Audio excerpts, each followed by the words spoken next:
उदे गांबे उदे या मालिकेमध्ये आज काय घडणार आहे ते या एपिसोडमध्ये आपण पाहणार आहोत. चला मग मालिकेला सुरुवात करूया. मालिका सुरू झाल्यावर आपल्याला दिसते की एक छोटी कन्या धावत येत असताना व ती पित्याश्री पित्याश्री असं म्हणताना राजाच्या स्वप्नात येते. नंतर राजा उठतात, इकडे तिकडे पाहतात आणि म्हणतात, बाळा बाळा असे म्हणताना आपल्याला दिसते. नंतर राणी भागवती त्या ठिकाणी येतात आणि म्हणतात, तेच स्वप्न पडलं तर? कळतेय तुमच्या मनाची अवस्था. आम्हाला आपल्या मनातील इच्छा स्वप्नातूनच व्यक्त होते, बाकी काही नसावं. नंतर राजा म्हणतात, नाही भागवती, फक्त आमची इच्छा आहे वाटत नाही. गोड अतर्क्य खूप काही हाताशी येता येता निसटून जाते. अनामिक शक्ती आम्हास काहीतरी सांगून पाहते. ते काय असावं त्याचा रात्रंदिवस आम्ही विचार करत असतो.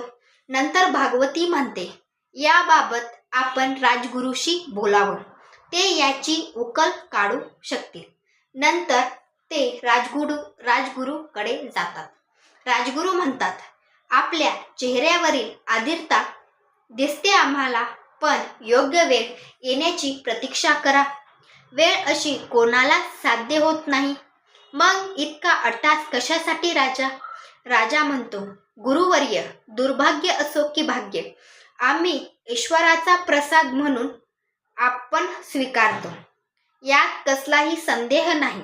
एक सर्वगुण संपन्न आणि सामर्थ्यशील ख्याती असलेली तरी सारं काही मिळायलाच हवं असं नाही. वेळेच्या आधी कळावं असा हट्टही नाही. या उलट आदिमाया जे काही देईल ते स्वीकारायला आम्ही तत्पर असू. त्या वैविक शक्तीने पूर्व संकेत दिलाय. ते स्वप्न वारंवार पडतंय. काही दिव्य असं हाती लागतंय याची जाणीव होतीये. यासाठी आमची झोळी सक्षम नसो का? त्यासाठीच आम्ही आपल्या पायाशी आलोय. राजगुरू म्हणतात, तुमची विनयशीलता थोर आहे, म्हणूनच हे भाग्य आपल्याला लाभले. जे प्रश्न आहे त्याचे उत्तर महादेव देतील. आपण श्री भगवंतांना साकडं घालू. आजच आम्ही आश्रमात शिवनाम जप ठेवलाय, तो आपण पूर्ण करूया. नंतर राजगुरू सगळ्यांच्या हातात बेलपत्र देतात व म्हणतात, पूर्ण जप झाला की ही बेलपत्र शिवलिंगावर वाहिली जातात व नंतर जी बेलपत्र सगळ्यांच्या हातात दिलेली असतात ते अचानक हवेत उडताना आपल्याला पाहायला मिळतात. राजगुरू, राजा, राणी, गावकरी बेलपत्राच्या पाठीमागे जातात तर पाहतात की एका ठिकाणी ते बेलपत्र खाली पडलेले आपल्याला दिसतात. नंतर राजगुरू म्हणतात, जी बेलपत्र भगवान शंकराच्या पिंडीवर आपण अर्पण करणार होतो त्याची जागा स्वतःहून महादेवांनी निवडलेली आहे. नंतर राजा विचारतो, म्हणजे?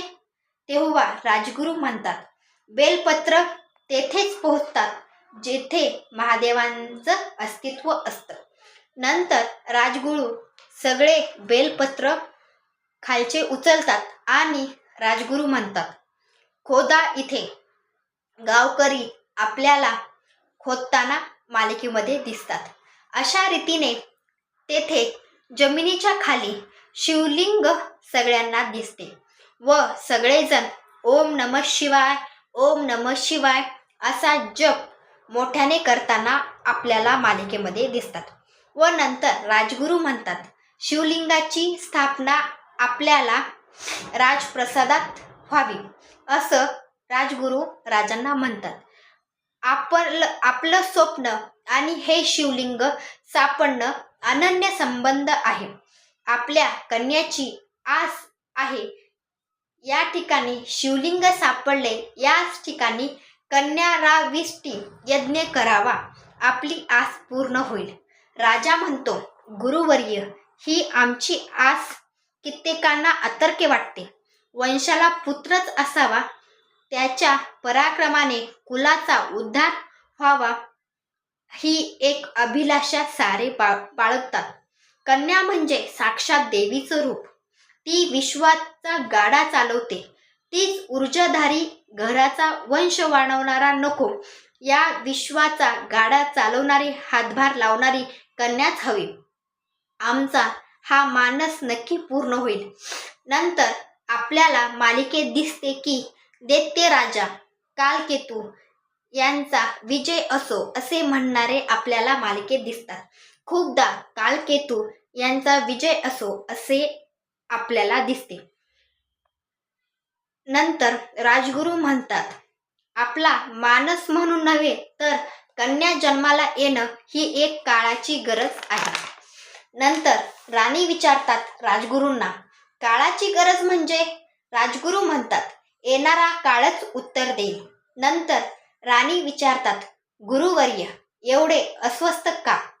काही वाईट चाहूल लागली का? काही वाईट होणार आहे का?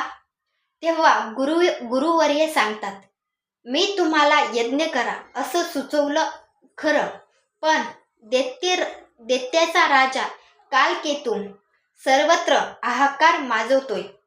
यज्ञाला सुद्धा धोका होऊ शकतो.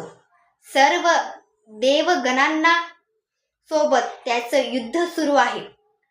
त्याच देवांवर विजय मिळवला आहे. त्रैलोकात साम्राज्य निर्माण करायचं आहे त्याला. नंतर आपल्याला मालिकेमध्ये कालकेतू पाहायला मिळतो आणि तो विचारतो, कुठं आहे इंद्र? महामंत्री म्हणतो.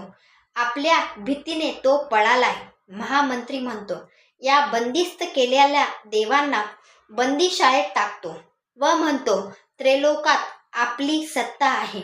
दैत्यराज असं म्हणताना आपण बघतो की अजून काही हवं आहे का असं मंत्री दैत्यराजाला म्हणतो. दैत्यराज म्हणतो, अजून हवंय जे आनंद, समाधान, तृप्ती या घोषात जगतात. आम्ही तसे जगू शकत नाही. त्याच वेळी दैत्यराजाच्या पायापाशी त्रिशूळ पडल्यासारखं राजाला भास होतो आणि मुकुट खाली पडताना आपल्याला मालिकेमध्ये दिसतो. त्रिभुवनाच्या पलीकडे एक शक्ती आहे जी आम्हाला आव्हान देत आहे असं दैत्यराज मंत्रीला म्हणतो. नंतर आपल्याला समजतं की आणखी एक दिव्य शक्ती आहे. अशा पद्धतीने आजचा एपिसोड असणार आहे. तुम्हाला हा एपिसोड जर आवडला असेल, लाईक, शेअर, सबस्क्राईब नक्की करू शकता. उद्या काय होणार आहे हे माझ्या चॅनलवर असणार आहे. भेटूया नंतरच्या